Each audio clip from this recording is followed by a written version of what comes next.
पर आपके एक ऐसे पॉइंट पे कवर करने वाली हैं, जो शायद आपकी लाइफ को चेंज करेगा अगर आप इसको अच्छे से समझ लें। तो most welcome Shikha ma'am, over to you. Thank you so much sir. और सभी लोगों का दिल से धन्यवाद। इतना अच्छा वेलकम होता है ना, सच में एक अलग सी वाली फीलिंग आ जाती है। और सभी लोग बहुत अच्छे हैं, हमारी टीम में सभी लोग इतने डेडिकेटेड हैं, क्योंकि हर दिन मीटिंग हाउसफुल होने का मतलब है कि सभी अपनी अपनी ड्यूटीज जानते हैं। और वहां पे हम लोगों का सिर्फ एक छोटा सा रोल होता है कि उन ड्यूटीज को सही तरीके से निभाने में आप लोगों की हेल्प करना। बाकी मदद अपनी सभी खुद अपने आप कर रहे हैं, हम लोग सिर्फ एक माध्यम बन जाते हैं। और वो माध्यम भी बनने का रास्ता आप ही लोगों ने दिखाया है, तो थैंक यू सो मच सभी लोगों को। और थैंक्स टू मीना सर कि शुरू से अभी तक इतना मुझ पर ट्रस्ट करने के लिए। और बिल्कुल, चीजें सभी में इनबिल्ट होती हैं, लेकिन कहते हैं ना कि एक पत्थर को भी तराशने के लिए एक कलाकार की जरूरत होती है। मेरे लिए वो मेरा आर्किटेक्ट जो थे वो आप थे। तो थैंक यू सो मच। और आज का सेशन डेफिनेटली इसलिए हम लोगों के लिए, सभी लोग के लिए शायद नया भी होगा। और मेरे बताने वाले जो भी मेरा मोड ऑफ कम्युनिकेशन है प्रोडक्ट से रिलेटेड, उससे थोड़ा डिफरेंट है। क्योंकि कहीं ना कहीं मुझे लगा कि मुझे शायद लैक ऑफ नॉलेज थी। इस वजह से मैंने शायद नेटवर्क मार्केटिंग की पावर को समझने में लेट किया। और कहीं ना कहीं ये मेरे लिए अच्छा हुआ, क्योंकि शायद मैं कहीं किसी और बिजनेस में इन्वॉल्व होती तो एटम ही नहीं कर पाती। है ना। कहते हैं जो चीजें होती हैं बहुत अच्छे के लिए होती हैं, और ये भी बहुत अच्छा हुआ। और आज का हम लोगों का जो टॉपिक है, उससे कोई फर्क नहीं पड़ता है कि हम 1,000 रुपए की सैलरी अगर पर मंथ ले रहे हैं या 1 लाख की ले रहे हैं, या हमारा अपना कोई बिजनेस अगर 1 करोड़ के टर्नओवर पे भी है, तो उसमें उस चीज की इम्पोर्टेंस नहीं है। क्योंकि एक टॉपिक ही है हम लोगों का फाइनेंशियल लिटरेसी। नाम से ही अगर आप लोगों को समझ में आ रहा हो कि फाइनेंस मतलब वित्त होता है, धन होता है, और लिटरेसी मतलब उसके बारे में जानकारी। जिस तरीके से किसी का भी पढ़ना बहुत जरूरी होता है। शायद आज से बहुत साल पहले मेरे दादाजी दादी माँ या उनके मदर फादर या उनके ऊपर की अगर मैं बात करूं, तो उन लोगों के समय उतनी टेक्नोलॉजी नहीं थी, उस समय उतनी फिजिबिलिटी नहीं थी, उस समय उतना हर चीज की सुविधा नहीं थी, तो वो लोग इन सारी चीजों से अछूते रह गए थे। और कहीं ना कहीं थंब इम्प्रेशन पे ही सारा काम हो चुका था। लेकिन अगर आज के डेट में अगर हम लोग देखें, तो हम लोग टेक्निकली बहुत ज्यादा साउंड हो चुके हैं, डिजिटली बहुत ज्यादा अपग्रेड हो चुके हैं, फिर भी आकर के हम इसी थंब पर टिके हुए। कहीं ना कहीं अगर आप अपना आधार की बात करते हैं, आप अगर अपना वोटर आईडी की बात करते हैं, अगर आप कहीं साइन की बात करते हैं, तो भी आपका थंब इम्प्रेशन बहुत मायने रखता है। तो कहते हैं ना कि चीजें अगर पुराने समय की अगर हम कंपेयर करें, तो वो चीजें उस समय के हिसाब से शायद वैल्यूएबल थी, लेकिन आज की डेट में भी उन चीजों की बहुत वैल्यू है। इसीलिए कहते हैं कि बड़े बूढ़ों की सलाह भी वैसे ही जरूरी होती है, बड़े बूढ़ों का जो आशीर्वाद होता है वो भी वैसे ही जरूरी होता है। तो अगर मैं थंब इम्प्रेशन की बात कर रही हूँ, तो यहाँ पर आपको सिर्फ एक कोरिलेट कर रही हूँ। मैं ये नहीं कह रही कि हमें पढ़ना नहीं चाहिए। मैं ये नहीं कह रही कि अगर आज हम लोग पढ़ाई करके यहाँ तक पहुंचे हैं तो हमने कुछ गलत किया, नहीं। थंब इम्प्रेशन उस समय शायद एक माध्यम, जो भी नॉलेज का लैकिंग थी वहां पर, उसका जो रिजल्टेंट था। लेकिन आज की टेक्नोलॉजी में थंब इम्प्रेशन इसलिए मायने रखता है, क्योंकि एक थंब इम्प्रेशन ही वो चीज है जो हर किसी का अलग अलग होता है। शायद आपके हाथों की रेखाएं एक जैसी हो सकती हैं, आपका भाग्य एक जैसा हो सकता है, आपका जो पालन पोषण हो सकता है, क्योंकि अगर एक फैमिली के हैं तो पालन पोषण आजकल के जमाने में हर बच्चों का एक जैसा हम माँ बाप करते हैं। चाहे वो बेटा हो या बेटी हो, हम हर किसी को एक जैसा समझते हैं। राइट। तो हम ये नहीं कह सकते हैं कि वहां पर हमारा जो वे ऑफ कम्युनिकेशन है वो अलग अलग होगा, लेकिन एक सिर्फ इम्प्रेशन ऐसी चीज है ना जो सबके अलग अलग होते हैं। इसलिए आज की डेट में उसको एक डिजिटल मेंटोर के रूप में देखा जा रहा है, डिजिटल प्रक्रिया के रूप में देखा जा रहा है, कि वो आपकी सेफ्टी के लिए, आपकी सिक्योरिटी के लिए बहुत जरूरी है। चाहे वो आपका बैंक बैलेंस हो या आपके महत्वपूर्ण डॉक्यूमेंट्स, कुछ कोई भी चीज हो सकती है।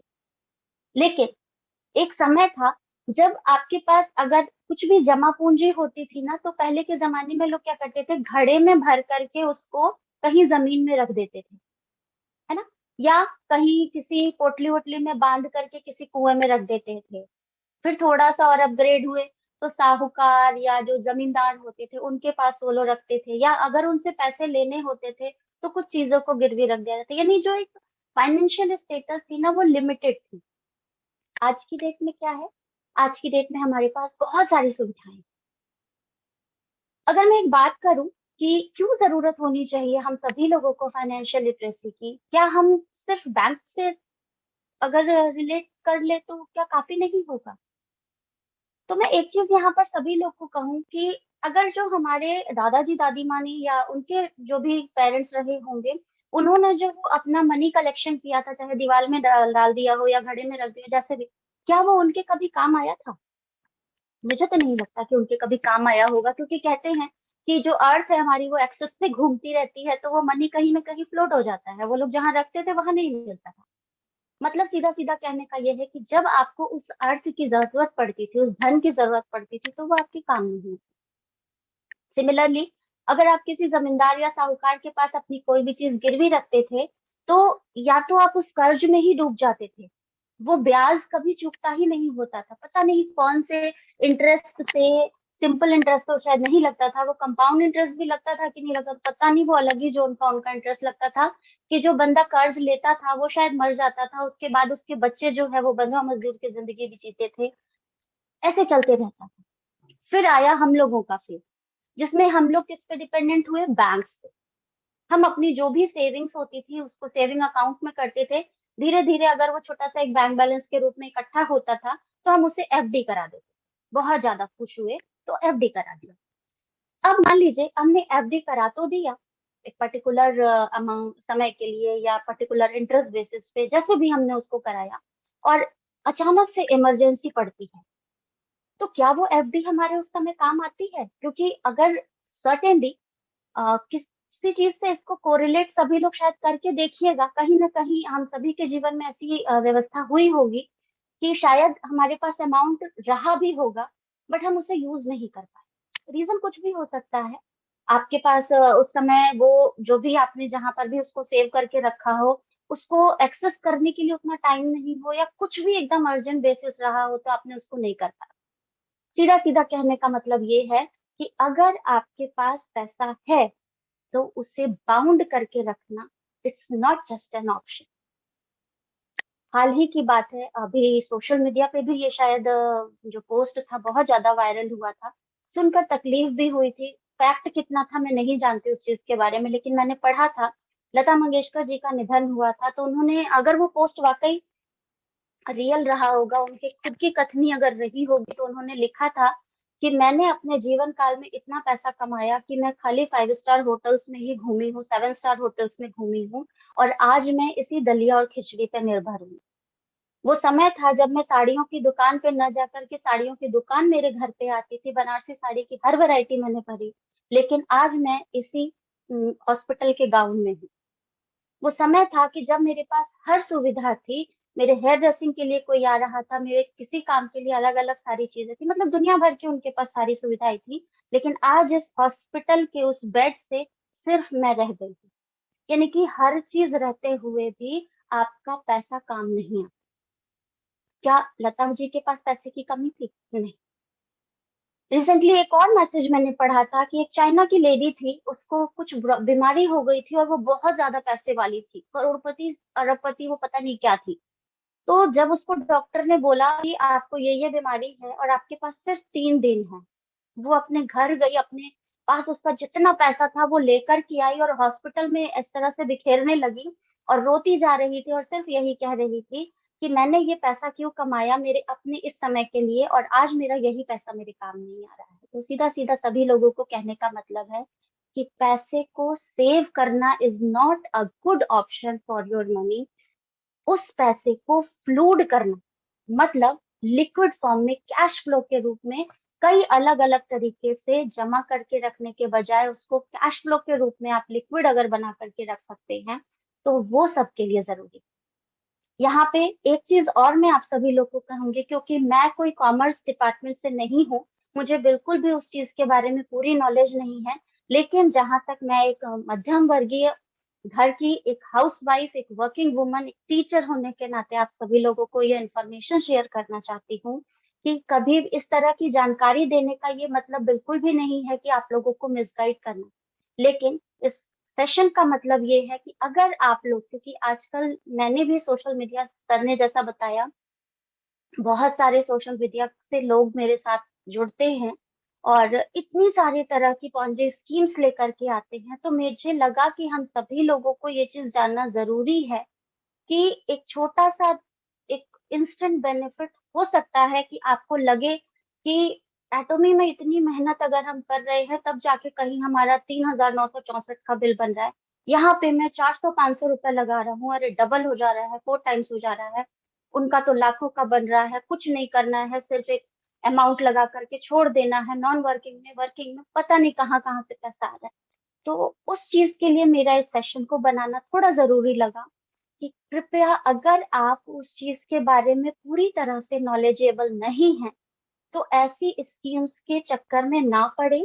दूसरा, अगर आपको लगता है कि वो चीजें सही हैं या जिसने आपको बताया है वो चीज, क्योंकि हम ही लोग कहते हैं कि अगर आपके पास कोई अच्छा मौका आता है तो उसे छोड़ना नहीं चाहिए। मैं बिल्कुल यहाँ पर उस चीज से एग्री करती हूँ कि एटॉमी मुझे मेरे लिए अच्छा मौका लगा, मैंने इसे ग्रैब किया, हो सकता है आपके लिए वो स्कीम अच्छा मौका रहा हो, लेकिन कभी भी आधे अधूरे ज्ञान से किसी चीज के पीछे भागना कोई बहुत बड़ी बुद्धिमानी की बात नहीं। अगर आपको लगता है कि आप अपने पैसे को वहां पर मल्टीपल टाइम्स बढ़ा सकते हो तो बेस्ट ऑप्शन आपका क्या होना चाहिए, पहले उस स्कीम के बारे में इन्वेस्टमेंट से पहले, जो कि आपके लिए शायद इन्वेस्टमेंट हो, बट उसके लिए पूरी जानकारी रखिए, एक्सपर्टीज की राय लीजिए और क्यों जरूरी है ये सारी चीजें। इसके लिए एक छोटी सी स्लाइड मैंने तैयार की है, मैं आप सभी लोगों के साथ शेयर करना चाहती हूँ। सर स्क्रीन आएगी तो मुझे एक बार बता दीजिएगा। Right, sorry ma'am.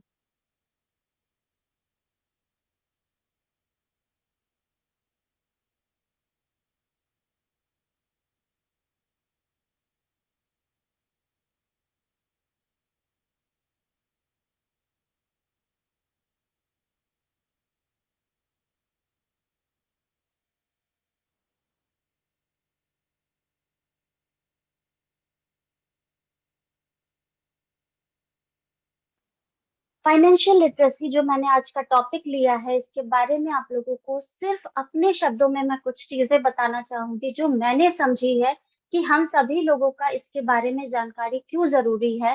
तो एक छोटा सा इसका मैंने डेफिनेशन पढ़ा था, तो मुझे लगा कि आप सभी लोगों के साथ शेयर जरूर करना चाहिए।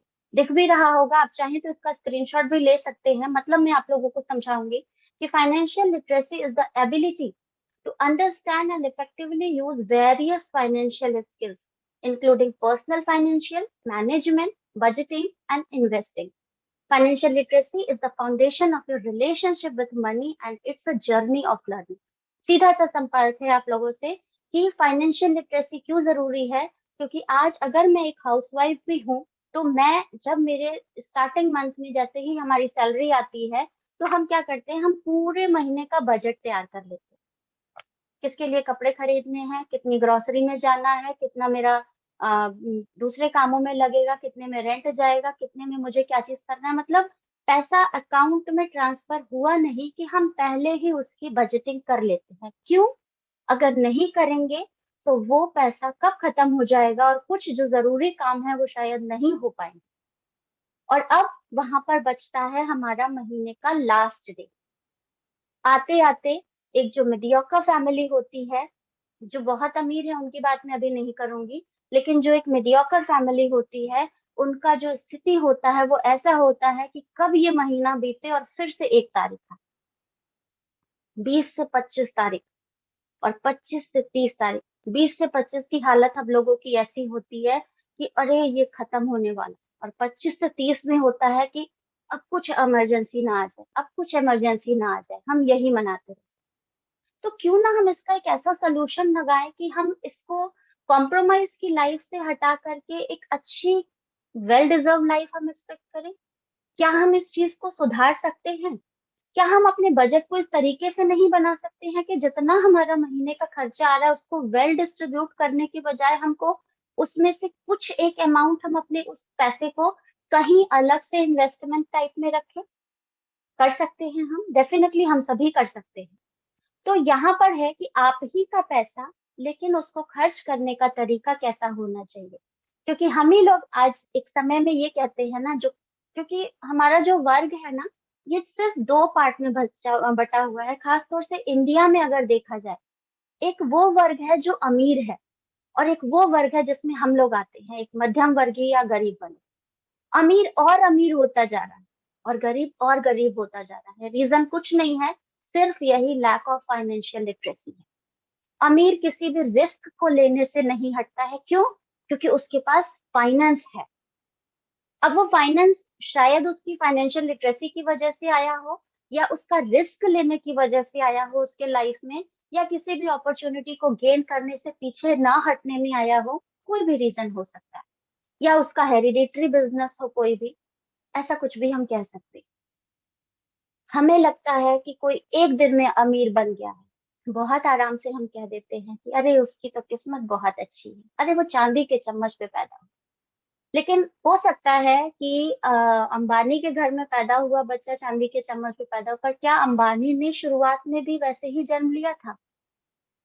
क्या रतन टाटा जी ने वैसे ही जन्म लिया था? चलिए छोड़िए, क्या हमारे करण पटेल जी ने ऐसे ही जन्म लिया था? रतन टाटा जी के बारे में और अंबानी जी के बारे में तो हम फुली डिस्क्रिप्शन नहीं जानते हैं, पर अपने करण पटेल जी के बारे में तो हम जानते हैं ना। हमने उनका सेशन ले रखा है, उनकी खुद की मुंह जबानी सारी चीजें सुनी है। तो क्या करण पटेल जी ने रिस्क नहीं लिया था? डेफिनेटली रिस्क लिया था। और अपनी जो उनकी एजुकेशनल लिटरेसी थी, शायद वो बहुत कम थी या नहीं थी, लेकिन फाइनेंशियल लिटरेसी को उन्होंने बढ़ाया था। तो ये बिल्कुल मेरा आप सभी लोगों से कहना है कि ये जरूरी नहीं है कि आप अनपढ़ हैं या कम पढ़े लिखे हैं तो आप एक अच्छा फाइनेंशियल मैनेजमेंट नहीं कर सकते। सिर्फ आपको उस पर्टिकुलर एरिया में समझने की देर। कहते हैं अधजल गगरी छलकत जाए, आधा अधूरा ज्ञान बहुत खतरनाक होता है। तो बेटर है किसी भी चीज के बारे में अगर हम शुरुआत करने जा रहे हैं तो उसकी पूरी डेप्थ तक नॉलेज लें, चाहे वो कुछ भी हो। अगर हम एटॉमी की बात करते हैं तो एटॉमी के बारे में भी अगर हम किसी को बता रहे हैं, उससे शुरुआत की उम्मीद रखते हैं, तो ये पहले हमें अपनी कमर कसनी पड़ेगी कि अगर हम किसी से 100% एक्सपेक्टेशन ले रहे हैं कि वो हमारे लिए बेस्ट, हमारा लेफ्ट साइड या राइट साइड बनेगा, तो हमें पहले उसको अपना बेस्ट देना पड़ेगा। हमें अगर उससे उम्मीद है कि वो मेरे साथ जुड़ करके मेरे हर महीने के मैचिंग कमीशन में हेल्प करेगा, तो मुझे उसको उतनी इंफॉर्मेशन देनी पड़ेगी जितनी मैंने ले रखी है। और ये किसी से भी पॉसिबल नहीं होगा, क्योंकि जितनी इंफॉर्मेशन आपके पास होती है आप उसका सिर्फ 70% दे पाते हो। ये फैक्ट है। तो अगर आपको किसी को 100% देना है तो आपको खुद को 200% तक अपडेट करना पड़ेगा। और कभी भी इस चीज के लिए किसी को भी रिग्रेट नहीं होना होगा कि मेरी टीम काम नहीं कर रही। अगर टीम काम नहीं कर रही है, इसका होल फुल जिम्मेदारी हम सभी लोगों की है।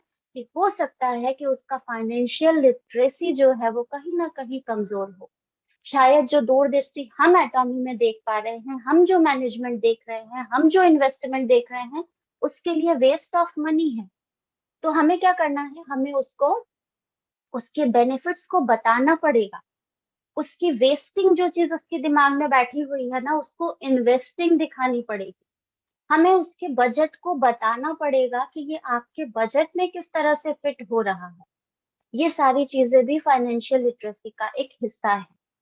धन का सही उपयोग समझने की क्षमता सभी लोगों में होनी चाहिए, और इसके लिए किसी भी पढ़े लिखे होने की कोई जरूरत नहीं है। और यकीन मानिए कि अगर आपके पास इतना सेंस ऑफ नॉलेज है कि आपको ये लगता है कि हम अगर अपने फाइनेंस को मैनेज करने के लिए, जैसा कि मीना सर भी कभी कभी कहते हैं कि उन्होंने शुरू में रिस्क लिया था 24 लाख पॉइंट वैल्यू का, ये उनका लैक ऑफ नॉलेज ना होकर के उनका सेंस ऑफ नॉलेज था। उन्होंने वो विजन देखा था। बट इट्स नॉट कंपल्सरी कि हर कोई वही विजन देख करके करे। अगर आप भी वही शुरुआत करना चाहते हैं तो आपको अकॉर्डिंग टू मीना सर के दिमाग से सोचना पड़ेगा। अगर आप वही मेहनत करना चाहते हैं जैसा कि करण पटेल जी के साथ हुआ, तो आपको वही विजन अपने साथ रखना पड़ेगा, वही दृष्टिकोण अपनाना पड़ेगा, वही डेडिकेशन और परसिस्टेंसी भी रखनी पड़ेगी। और अगर आप लोग को कहीं 1% को लगता है कि अगर शिखा वर्मा भी स्टेबल है, तो आपको वही डेडिकेशन भी रखना पड़ेगा। बिकॉज यस, जब कुछ भी नहीं था तब भी हम थे, और जब आज सब कुछ है तब भी हम लोग हैं। इट मीन्स कि कुछ तो है एटॉमी में जो हम लोगों को यहाँ पर टिकाए रखा है। वो कहीं ना कहीं 50% नॉलेज जो है वो फाइनेंशियल लिटरेसी की है, जो विजन हम लोग फाइनेंस का एटॉमी के साथ देख पा रहे हैं। और यही रीजन है कि टाइम नहीं होते हुए भी हम लोग टाइम निकाल लेते हैं कि टाइम ही तो नहीं है। तो चीजें शायद बहुत सिंपल दिखती हैं, थोड़ी कॉम्प्लिकेटेड भी हैं, बट अगर समझ जाए तो बहुत इजी है सभी के लिए। तो ये लर्निंग है हम सभी के लिए, और ये सभी के लिए बहुत जरूरी भी है। मैं आप लोगों को एक चीज बताऊं कि इसकी जो, अगर हम डेफिनेशन की बात करते हैं तो ये डेफिनेशन है, तो ये जरूरी क्यों है हम सबके लिए? क्या जरूरी है कि एटॉमिक कर रहे हैं, हाँ ठीक है, 3 जनरेशन का प्लान है, आज नहीं करे कल करेंगे, कल नहीं करे परसों करेंगे। क्यों करेंगे भाई परसों? अगर हम परसों भी परसों पे टाल दिए तो, अगर जिसको आज हम सोच रहे हैं अपने साथ ज्वाइन कराने के लिए वो कहीं और ज्वाइन कर लिया तो बेटर है कि परसों को हम आज में कन्वर्ट करें। काल करे सो आज कर, आज करे सो अब, पल में परलय होएगी बहुरी करोगी अब। पहले की कहावत कोई भी व्यर्थ नहीं है। हर कहावत अपने आप में एक विशेषता लिए हुए है, बस हमारी समझ का फेर होता है।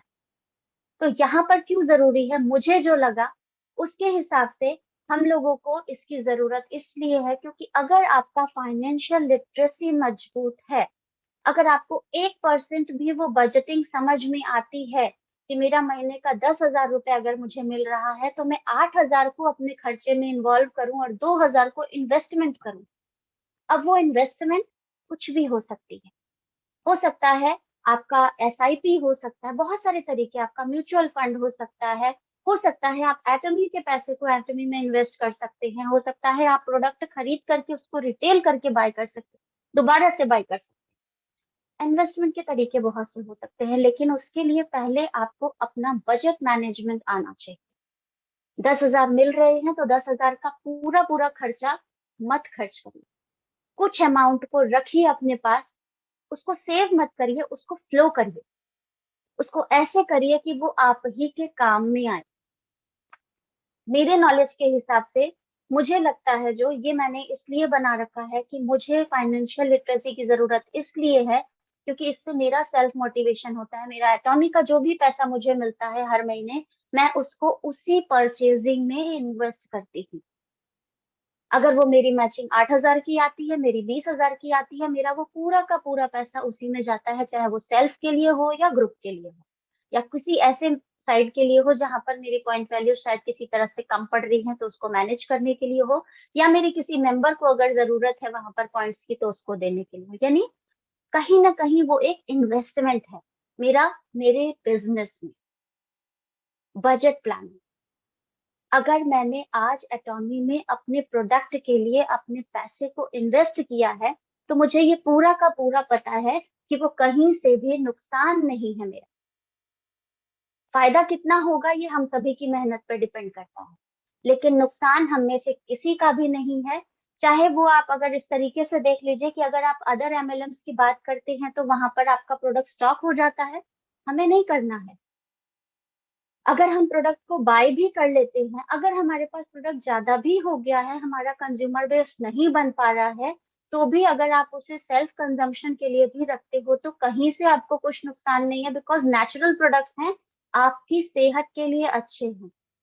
और जाहिर सी बात है, अच्छी चीज आप शेयर करते हो सकता है आज आपका कंज्यूमर बेस ना मजबूत हो, लेकिन आपके सेल्फ कॉन्फिडेंस की वजह से आपका कल का जो बिजनेस मैनेजमेंट है, जो आपका कंज्यूमर बेस है, वो आपके जो ग्लो है, ग्लेज है, या आपकी जो भी तरक्की है, आपका जो कम्युनिकेशन स्किल है, आपकी जो कॉन्फिडेंस है, उसको बढ़ता देख करके लोग आपसे जुड़ना शुरू करें।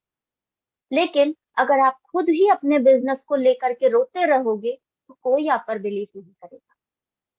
यानी कि आपको अपने उस बिजनेस के प्लान के लिए भी बजट प्लानिंग करनी पड़ेगी। किस तरीके से मैं इस एटॉमिक के पैसे को मैनेज करूं, मैं कैसे करूं कि इस बार मेरा जो पीवी है वो इस तरीके से मैनेज हो कि या तो मेरी टीम के काम आए या मेरे सेल पॉइंट वैल्यू को इंक्रीज करे, बिकॉज दोनों चीजें जरूरी। तो मेरे से कभी कोई ये भी पूछता है, बहुत सारे लोगों की क्वेश्चन होते हैं कि मैम रिटेल करना ज्यादा अच्छा है या लोगों को जोड़ के बिजनेस।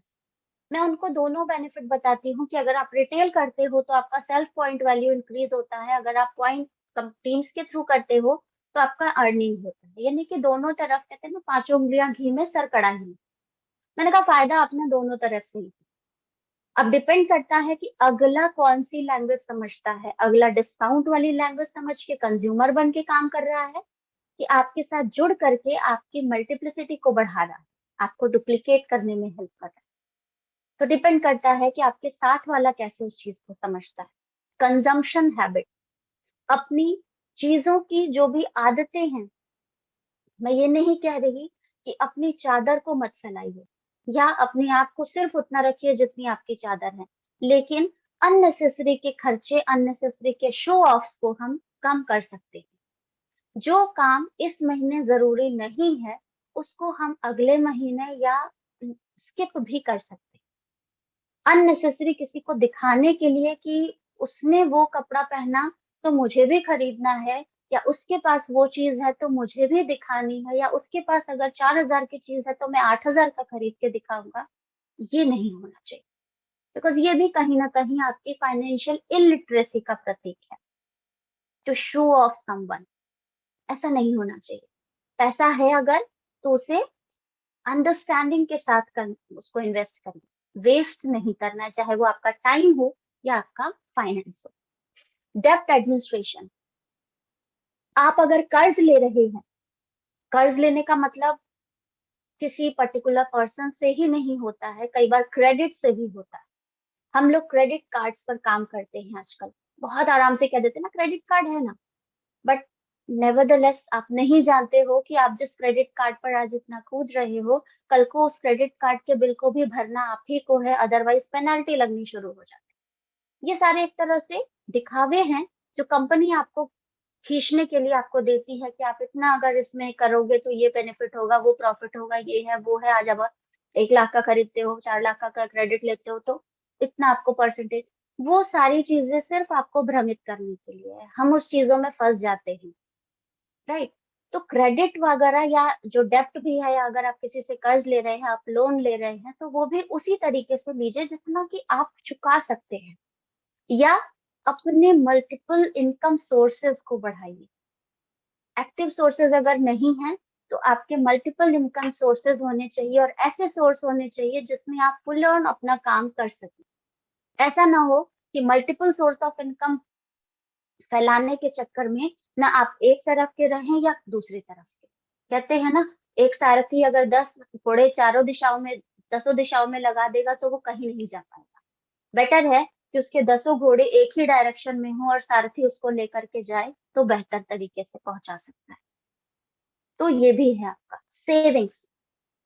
अगर हमने कहीं भी पैसा जमा करके रखा हुआ है तो उस जमा करे हुए पैसे में भी बहुत सारे हमें ऑफर्स मिलते हैं, चाहे वो किसी प्राइवेट बैंक के थ्रू हो या गवर्नमेंट बैंक के थ्रू हो। तो ये सारी चीजें भी आपको देख करके करनी पड़ेंगी कि कहाँ पर आपको फायदा हो। ऐसा तो नहीं कि कुछ पॉन्जी पॉन्जी स्कीम्स वगैरह में आप डाल रहे हो, कुछ चिट फंड्स वगैरह में आपने डाल दिया और न 3 का न 13 वाला हिस्सा हो, पता चला आपका पैसा डबल ट्रिपल भी नहीं हुआ और जो था आपका बेसिक अमाउंट वो भी चला गया। तो सोच समझ के रिस्क मैनेजमेंट, लाइफ में रिस्क लेना तो चाहिए, बहुत जरूरी है। एक रिस्क फैक्टर आपकी लाइफ में, क्योंकि रिस्क नहीं लेंगे तो सीख नहीं पाएंगे। अब वो रिस्क लेने के लिए ये जरूरी नहीं है कि हर चीज जो आपको मिले उसको लेते जाओ।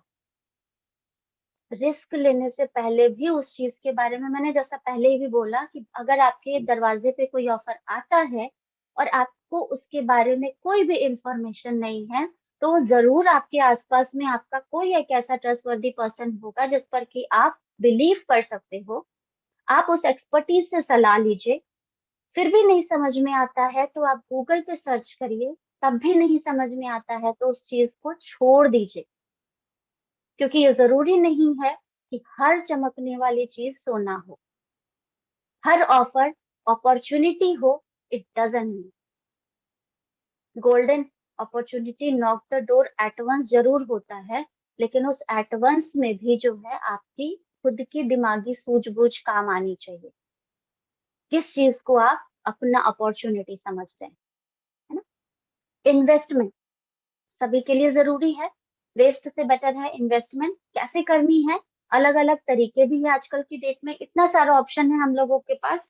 कई बार जैसे मैंने नाम लिया, म्यूचुअल फंड्स हैं, एसआईपीज हैं, इवन स्टॉक्स है आपके पास, बहुत सारी चीजें हैं आजकल। जैसे ये क्रिप्टो वगैरह में भी लोग इन्वेस्ट कर रहे हैं। बट हमेशा ध्यान रखिएगा, हमेशा किसी भी चीज में अगर आप इन्वेस्ट करते हैं तो एक प्रॉपर लेजिट बिजनेस में इन्वॉल्व करिए। उस चीज के बारे में अगर आप एकदम श्योर हो कि आपको उससे कोई घाटा नहीं हो, क्योंकि ये सारी चीजें किस पर निर्भर करती हैं, सिर्फ और सिर्फ डेटा पे। ये सारी चीजें कब फ्लक्चुएट हो जाएंगी, तभी काम आती हैं जब उसका कोई मास्टर हो। ये सिर्फ एक लक वाली भी बात है और उस चीज के एनालिटिकल सोर्सेज की भी बात है। तो हर किसी को हर चीज सूट नहीं करती है, तो देखा देखी कभी कोई भी इन्वेस्टमेंट ना करें। बेटर है थोड़ा टाइम लगे, ऐसे बिजनेस के करें जिसमें आपका टाइम थोड़ा लग जाए लेकिन आपको एक स्टेबल इनकम मिले। ऐसा ना हो, क्योंकि कई बार होता है ना, लॉटरी सिस्टम जो होता है उसमें आपका इमिडिएट आपने 2 लगाया तो 4 आपको मिल गया, फिर आपको थोड़ा लालच बढ़ता, आपने 4 लगा दिया, आपका 8 आ गया, फिर थोड़ा लालच बढ़ा, आपने 8 लगा दिया, 8 का 8 हो 0। तो ऐसी पॉन्जी स्कीम से बच के रहिए। कब बचेंगे, जब आप उसके बारे में जानकारी रखेंगे या आप ऐसे लोगों के संपर्क में रखेंगे जो एक आपको प्रॉपर नॉलेज दे सकता है। कहते हैं ना, जैसी संगति पाइए तैसो ही फल दी। अपनी संगति बहुत मायने रखती है। हमेशा अपनी संगति पर भरोसा रखें और ऐसे लोगों की संगति में रहे जो आपको सही सलाह दे, क्योंकि गलत सलाह आपको दिमाग भटकाने के लिए थोड़ा समय में ही आराम से काम कर जाती है, लेकिन सही सलाह बहुत समय लेती है। लेकिन जब समझ में आती है तो वाकई एक पूरा का पूरा जिंदगी का देखने का नजरिया आपका बदल चुका। लास्ट जो मेरा फेवरेट है, रिटायरमेंट प्लान्स एंड इंश्योरेंस। मैंने एटॉमी को इसी वजह से ज्वाइन किया था और मैंने ये चीज इसमें देखी थी, क्योंकि मेरा टीचिंग जो है ये मेरा प्रोफेशन है। मैं शायद अगर एटॉमी से भी अगर एक समय इतनी ज्यादा अचीवमेंट मैंने अगर ले ली ना, तो मैं वहां पे भी खोलूंगी तो स्कूल ही खोलूंगी। मेरा ये इतना डेडिकेशन है अपनी टीचिंग के प्रोफेशन से, मैं नहीं छोड़ सकती हूँ इसको। क्योंकि मुझे वो जो मेरे सब्जेक्ट्स हैं, मुझे वो जो मेरे बच्चे हैं जिनका ट्रस्ट है मेरे ऊपर, वो एक अलग ही जोन है मेरा उसके। तो अगर मुझे एटॉमी से भी कभी इतनी सारी इनकम मिली ना, इतना सारा पैसा अगर मिला, तो मैं उसे अपना इन्वेस्टमेंट किस चीज में करूंगी, अपने एटॉमी का स्कूल खोल के। नाम कुछ भी हो सकता है उसमें मेरे ही शायद कलीग्स वगैरह मेरे साथ में हो, तो मेरा वो है। क्यों किया मैंने एटॉमी, क्योंकि आज मैं हमेशा मैं यही कहती हूँ कि आज मुझे मेरे बोलने पे कमांड है, आज मुझे मेरे सब्जेक्ट पे कमांड है। आज मैं अगर स्कूल में खड़ी होती हूँ तो मेरे बच्चे, चाहे वो लुक्स वाइज हो या कॉन्फिडेंस वाइज हो या कम्युनिकेशन स्किल वाइज हो, मुझे सुनना पसंद करते हैं। लेकिन एक समय ऐसा आएगा जब शायद यही शिखा वर्मा ठीक से खड़े भी नहीं हो पाएंगे और उस समय रिटायरमेंट की एज में मुझसे कोई बच्चा पढ़ना नहीं चाहेगा, क्योंकि बुढ़ी टीचर किसको अच्छी लगती है। बट उस समय मैं क्या करूंगी, उस समय मेरे को या तो कुछ नई शुरुआत करनी पड़ेगी फ्रॉम बिगिनिंग, या मैं आज से ही उस चीज पर काम शुरू कर दी जो कि मैंने ऑलरेडी शुरू कर दिया है।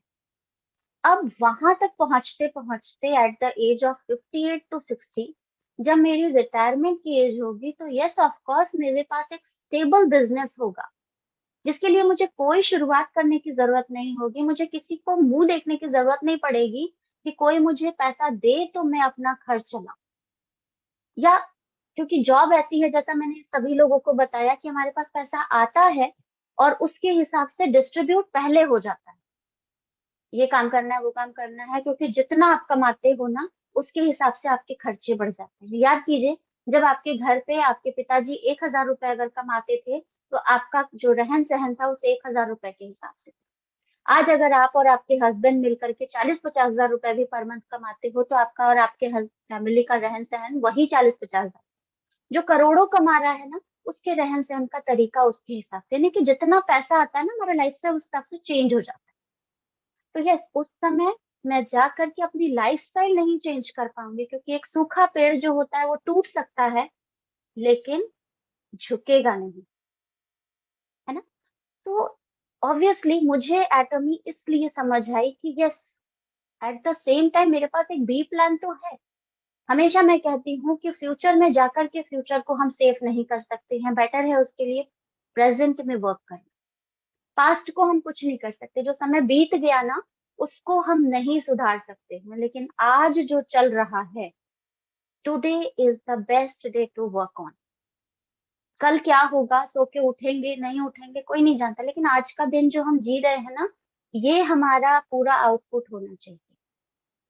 तो ये मुझे लगा कि मेरी फाइनेंशियल लिटरेसी क्यों जरूरी है, क्योंकि मुझे इस आर्ट जो मेरा सर्कल है इस चीज पे काम करना है। That's why I need financial literacy. और हो सकता है आप सभी में से, इस पूरे आर्ट चक्र में से किसी न किसी को 3 या 4 तो मैच कर ही रहा।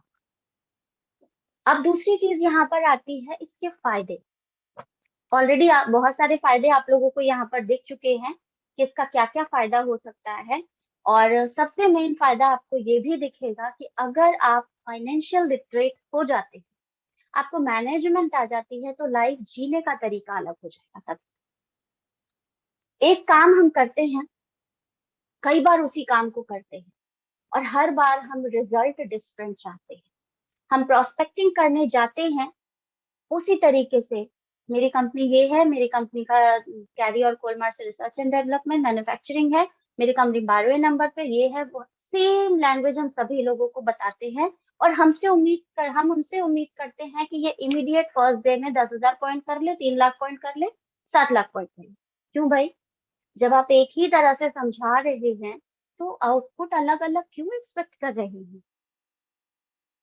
अगर आप हर किसी को एक ही ढंग से समझाएंगे, तो नतीजा एक ही नहीं, कई बार तो वो भी नहीं निकलेगा, क्योंकि हर किसी का आईक्यू लेवल अलग होता है, हर किसी का सोचने समझने का तरीका होता है। हम लोग सभी लोग अपने अपने सेशन में बताते हैं, सुशील जी बताते हैं, कुमार सर बताते हैं, किसी को प्लान समझ आता है, किसी को वो जो पैसा होता है, अमाउंट होता है, वो समझ में आता है, किसी को प्रोडक्ट समझ में आता है, किसी को अपना टाइम मैनेजमेंट दिखता है, किसी को फाइनेंशियल फ्रीडम दिखती है। तो हर किसी को सोचने समझने का तरीका जो कि अलग होता है, तो हम एक ही तरह से बिजनेस प्लान क्यों किसी को दिखाते हैं? फायदा क्या है फाइनेंशियल लिटरेसी का? कि आप यहाँ पर अलग अलग प्रावधान, जब आप कई तरीके से बजटिंग, इन्वेस्टमेंट और फाइनेंशियल चीजों को जानते हैं ना, तो आप उसको कई तरह से मल्टीपल अपने जो वे ऑफ वर्किंग है उसको कर सकते हैं। और ऑब्वियसली एक ही काम को जब आप अलग अलग ढंग से करना चाहेंगे ना, तो डेफिनेटली उसका रिजल्ट भी जो होगा वो प्रोग्रेसिव होगा, प्रोडक्टिव होगा। हो सकता है आपने अगर किसी को प्लान समझाया, उसको प्लान नहीं समझ में आया, उसे प्रोडक्ट ले जाकर दे दीजिए, यूज करने दे दीजिए। हो सकता है उसको प्रोडक्ट समझ में आ जाए, हो सकता है उसको प्रोडक्ट भी नहीं समझ में आए, तो आप उसको वहां पर उसका फ्यूचर बेनिफिट बता दीजिए, आप क्यों कर रहे हैं वो समझा दीजिए। अगर आपको लगता है कि उसको वो सारी चीजें नहीं समझ में आई, तो ये समझ लीजिए कि वो प्रोस्पेक्ट आपकी प्रोस्पेक्टिंग के लिए है ही नहीं, वो बंदा किसी अलग ही जोन में है, उसको हम एक अलग अपने कॉलम में रख लेंगे। ये वो बंदे होते हैं जिन्हें हम एक अलग दृष्टिकोण से समय आने पर समझा सकते। हो सकता है वो आपकी प्रोग्रेस देखना चाह रहा हो, है ना, कई बार लोग जज करते हैं। इसलिए फाइनेंशियल लिटरेसी जरूरी है, क्योंकि बहुत सारे लोगों को हमें जवाब भी देना है। अगर सभी लोग, सुशील सर कहते हैं ना, अगर सभी लोग एटॉमी सक्सेसफुली करने लगे, तो जब हम कॉन्सर्ट्स में जाएंगे तो ताली कौन बजाएगा? तो ये वो लोग होंगे। और कुछ लोग ऐसे भी होंगे जो तब भी आपकी गलतियों को निकालेंगे, तब भी यही कहेंगे, अरे इसकी तो किस्मत बहुत अच्छी है ना। तो जरूरी है, कहते हैं critics is always a best friend. हर तरह के लोग हमको आसपास में चाहिए। कभी भी ये उम्मीद मत रखिए कि हर कोई आपके बिजनेस को आपके तरीके से करेगा। Let them free. आप अपनी ड्यूटी निभाइए, उम्मीद किसी से मत लगाइए। उम्मीद लगाते हैं तो नुकसान होता है। आप अपना बेस्ट वर्जन बन के दिखाइए। वो आपको अगर समझ रहा है ना, तो आज नहीं 10 दिन बाद आपको फॉलो जरूर करेगा, वो पूछेगा जरूर, भले उसके पूछने का तरीका अलग हो। अगर अलग अलग तरीके से काम कर रहे हैं हम, डेफिनेटली रिजल्ट भी अलग अलग आएगा। और रिजल्ट अलग अलग जाएगा तो आप ये समझिए कि आपके काम करने का तरीका अगर बदल रहा है तो लोगों का परिणाम बदल रहा है, तो लोगों के विचार भी बदलेंगे आपके प्रति। ध्यान से एक बार सोचिए, जब आपने एटॉमी शुरू करी थी, जो लोग अभी आज शुरू कर रहे हैं उन लोग के लिए नहीं, जिन लोगों ने शुरू करी थी, बहुत सारे लोगों ने क्या क्या बोला होगा ना। क्या वही लोग आज, अगर आप वाकई आप कंसिस्टेंट हैं, अगर आप सक्सेस हैं एटॉमी में, सक्सेस मीन्स इनकम से नहीं है, सक्सेस मीन अगर आप अभी भी वहां पर स्टेबल हैं, आप कंटिन्यूअस उस काम को कर रहे हैं, अगर आप उस प्रोडक्ट को यूज कर रहे हैं, तो आपके जो चेहरे का ग्लो है देख करके क्या वो लोग कुछ नेगेटिव अभी भी बोलते हैं? क्या उनका जो सोचने का तरीका है वो चेंज नहीं हुआ है? डेफिनेटली हुआ है। जो पहले शायद बहुत ज्यादा ताना मारते थे ना, वो अब चुप हैं।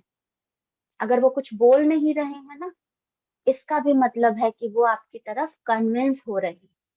हर चीज को नेगेटिव में ना ले, हर चीज के लिए अपग्रेड हो हम। और यकीन मानिए कि जब लोगों का विचार बदलने लगता है ना, तो ये हमारा फाइनेंशियल थॉट चेंज करता है। क्योंकि हम अगर अच्छा सोचते हैं, प्रोडक्टिव वे में सोचते हैं, तो हमारे दिमाग में इन्वेस्टमेंट आती ही आती। और दिमाग सही से काम करेगा तो पैसा तो अपने आप आना ही है। उसके लिए एक सोच चाहिए होती है। और इतना भी है कि हमारा, अगर हर एक व्यक्ति इस तरीके से फाइनेंशियल लिटरेसी की तरफ अग्रसर हुआ ना, तो ये समझ लीजिए कि आज जो हम कहते हैं कि जापान डेवलप कंट्री है, रशिया डेवलप कंट्री है, फ्रांस डेवलप कंट्री है, एक समय वो आएगा जब इंडिया भी इन कंट्रीज की काउंटिंग में होगा, जो कि हो रहा है। वो दिन दूर नहीं होगा कि हम भी डेवलप्ड कंट्रीज में आएंगे। बस विचारधाराएं थोड़ी सी एक होनी पड़ेगी, हर किसी में सबका विकास, सबका सबका साथ सबका विकास वाली भावना आनी चाहिए। आपको अगर नॉलेज है तो उसको डिस्ट्रीब्यूट करिए, उन लोगों को जरूर डिस्ट्रीब्यूट करिए जिन्हें उसके बारे में जरूरत है, जिनके पास माध्यम नहीं है। वो गरीब तबका जो शायद कोचिंग नहीं कर सकता है, जो शायद किसी एक्सपर्टीज के पास नहीं जाता, उसे वो फाइनेंशियल वैल्यू समझाइए। हर समय आपका टारगेट वो हाई प्रोफाइल लोग नहीं होने चाहिए। कई बार आपका टारगेट वो लोग भी होने चाहिए जिससे एक्चुअली इन प्रोडक्ट्स की जरूरत है। हम ही लोग कहते हैं कि हमारे प्रोडक्ट्स शायद महंगे नहीं, हम सही कंज्यूमर तक नहीं पहुंच रहे हैं। यस, हो सकता है, लेकिन हमारे बहुत सारे प्रोडक्ट्स ऐसे हैं जो हमारे उन गरीब तबके के लोगों तक भी जा सकते हैं जहां उनको जरूरत है। हमारे पास टेस्ट है हमारा ऐसा। हम अपने उस वर्ग तक फेम अगर नहीं पहुंचा सकते हैं, लेकिन हम पेस्ट तो पहुंचा सकते हैं। उस पेस्ट से ही वो उसको बिजनेस कैसे बढ़ा सकता है, वो समझाइए उसको। लेकिन वो आप तब समझा पाएंगे ना जब आपको खुद पता हो। आप खुद ही परेशान है कि अरे पेस्ट से कैसे बिजनेस करेंगे, पेस्ट तो भाई सवेरे ही तो करे थे, शाम में करेंगे, खत्म काम। एक पेस्ट ले लिए हैं, 3 महीना तो चल रहा है, फिर बिजनेस कैसे होगा? नहीं, आप और प्रोस्पेक्ट्स देखिए ना, आप उसके अलग अलग बेनिफिट्स पे काम करिए ना। आप उन लोगों तक जाइए ना जिन्हें उस एक्चुअल जरूरत है, जिनके पास अलग से फेस वॉश खरीदने की वैल्यू नहीं है, लेकिन वो आपके पेस्ट से अगर काम कर सकते। तो कई तरीके हो सकते हैं ना काम करने के। हम अगर इवनिंग केयर पे, अभी जैसे हम लोग फ्लो शुरू किए थे इवनिंग केयर, अब सभी लोग पार्लर्स में जाते जा रहे हैं, बाकी सारे प्रोडक्ट्स को हमने इग्नोर कर दिया। क्यों? हम बाकी सब प्रोडक्ट्स पे भी तो काम कर सकते हैं ना। बहुत सारी वैरायटीज है हमारे पास। जरूरी नहीं है कि उन वैरायटीज को हम तभी इस्तेमाल कर सकते ऑफर हो। ऑफर में आप उसको इस्तेमाल करिए, वो आपका बिजनेस सेंस है, वो आपकी फाइनेंशियल लिटरेसी का काम है, लेकिन उन पर्टिकुलर पर्सन को भी तो उन चीजों की आदत डलाइए जिनकी उनको जरूरत है। तो हर तरीके से, कहते हैं ना, बिजनेस एक ही तरीके से नहीं किया जा सकता, अलग अलग तरीके आपको चाहिए होंगे। अब इन सारी चीजों का हमने लाभ देख लिया कि देश पे भी कैसे असर पड़ सकता है। तो यहाँ पर है कि अब इस फाइनेंशियल लिटरेसी को एक्सपैंड कैसे करें, लोगों को अवेयर कैसे कर सकते हैं। तो यहाँ पर जैसे मैंने एक बताया कि अगर आपको उसका 1% भी नॉलेज है तो आप उसको उन लोगों तक करिए। जैसे हम लोगों के घर में हमारी मेड आती है, मैंने मेरी मेड पे पेस्ट जो है वो उसको प्रोवाइड किया, और उसको उसके गांव में बहुत सारे लोगों को वो प्रॉब्लम थी। मैंने क्या किया, आधे घंटे उसको बैठ करके ना, मेरे जो पेस्ट का, जो हम लोगों का वो पैम्फलेट टाइप का है ना 21 जो यूजेस वाला है, मैंने उसको वो सारे जो थे कम से कम 4-5 पैम्फलेट प्रिंट आउट करके उसको पकड़ा दिए। मैंने उसको बोला, सुधा जी आप ये जो पेस्ट है ना, इसको लेना और अपना जो भी प्रॉब्लम है उसको करना, मतलब यूज करना, और अगर आपको 10 दिन में फर्क समझ में आता है तो ये जो पैम्फलेट्स है ना अपने अगल बगल वाले 4-5 घरों में दे देना। तीसरे दिन मेरे पास आती है, कहती है दीदी वो जो तुम्हारा पेस्ट है ना वो मुझे मंगा देना। मैंने कहा किसको चाहिए, तो कहती है वो जो तुमने दिया था ना तो मैंने अपनी बगल वाली को दिया। अब ये क्या है, ये एक अवेयरनेस है, एक्सटेंशन है फाइनेंशियल लिटरेसी। अब वो क्या कर रही है, अब वो अपना 485 रुपए जो उसको मैं महीने का देती हूँ ना, उसमें से वो कटवा करके अपना पेस्ट मंगा रही है। यहाँ पे मैं उसकी थोड़ी हेल्प ये करती हूँ कि जो मुझे 485 रुपए का हम लोगों का पेस्ट पड़ता है, मैंने उसको 400 में प्रोवाइड कर। मैंने क्या किया, मैंने बिजनेस अपना ना देख करके एक लिटरेसी प्रोवाइड करी कि अगर ये अपने गांव में सब तक ये प्रोडक्ट पहुंचा देगी तो आप सोचो कितना एक्सपेंशन होगा। जो आज मुझे 85 रुपए का शायद अपने पॉकेट से भरना पड़ रहा है, ये मुझे आगे चल के कितना बेनिफिट मिल सकता है। तो हर जगह सिर्फ इन्वेस्टमेंट के पर्पज से हमें देखना, ये मेरा इन्वेस्टमेंट है। मैं नहीं कह रही कि हर कोई इसी तरह से करे, बट अगर आप किसी के माध्यम से कोई बिजनेस को एक्सपैंड कर सकते हैं तो बेटर है कि वहां पर थोड़ा सा आप सह लीजिए, घाटा ही हो सकता है, उस सहे हुए घाटे से आपको आगे फायदा हो जाए। कहते हैं ना, 8 कदम पीछे चल के दौड़ के आगे बढ़ने से जंप ज्यादा तेजी से कर पाते हैं। हाई जंप वाले या लॉन्ग जंप वाले लोग क्या करते हैं, पहले पीछे की तरफ रनिंग करते हैं और उसके बाद डबल ट्रिपल स्पीड से ऊपर की तरफ फ्लो करते हैं, ज्यादा तेजी से जाते हैं। दैट मीन्स एक अवेयरनेस होनी चाहिए, एक्सपेंशन होनी चाहिए, राइट। इसके लिए हम और आप भी काम कर सकते हैं, आपके एक्सपर्टीज हैं अलग अलग तरीके के बहुत सारे। और सबसे मेन है आजकल तो गवर्नमेंट भी जो है ना वो आपके इसमें काम कर रही है। हमारी जो गवर्नमेंट है उसने भी बहुत सारे तरीके अपनाए हैं, और इन सारी तरीकों में एक नया अभी 2022 और 27 का जो हमारा वित्तीय वर्ष जो लॉन्च हुआ है सरकार के द्वारा, उसमें एक नई नीति लागू की गई है, प्रौढ़ शिक्षा की नई योजना, नव भारत साक्षरता कार्यक्रम, मतलब न्यू इंडिया लिटरेसी प्रोग्राम। इसके अकॉर्डिंग इसमें इन्होंने कई सारे कौशल्स, मतलब स्किल्स को अपग्रेड किया है, जिसमें इनका है literacy, financial literacy, digital literacy, commercial skills, health care awareness. और इस सारी चीजों पे फोकस करने के लिए गवर्नमेंट की तरफ से बहुत सारे उनके जो एक्सपर्टीज हैं, उनके ऑनलाइन कोर्सेज भी हैं, ऑफलाइन कोर्सेज भी है। अगर आप गूगल पे सर्च करते हैं तो आपको सारी चीजें मिल जाएंगी, राइट। तो ये था मेरा एक छोटा सा सेशन, शायद, जो कि मुझे लगा कि हम सभी लोगों का थोड़ा अवेयर होना बहुत जरूरी है, क्योंकि ये जरूरी नहीं है कि हम एक हाउसवाइफ हैं तो शायद हमारे लिए फाइनेंशियल लिटरेसी नहीं जरूरी है, या हम इस बिजनेस में हैं तो हमारे लिए नहीं जरूरी है। लेकिन यहाँ पर मुझे जो लगा कि मुझे ये जरूरी है कि किस तरीके से मैं उन सारी चीजों को कर सकती हूँ काम। और फाइनेंशियल लिटरेसी मेरे लिए बहुत मायने रखा, क्योंकि जब मैंने इसको समझा तो मेरे लिए बहुत वर्क किया, राइट। तो ऐसा ही एटॉमी में किस तरीके से ये मेरे काम आया ये भी मैं आप लोगों को बताऊंगी। एटमी में हमारे लिए ये फाइनेंशियल लिटरेसी किस तरह से मायने रखता है, इसके लिए आपको मेरे इसी सेशन के पार्ट 2 का वेट करना होगा, जो कि जल्द ही मेरे एटॉमी वुमनिया चैनल पर मैं डालूंगी। तो सभी लोग देखिएगा कि फाइनेंशियल लिटरेसी एटमी ने मुझे कैसे हेल्प किया।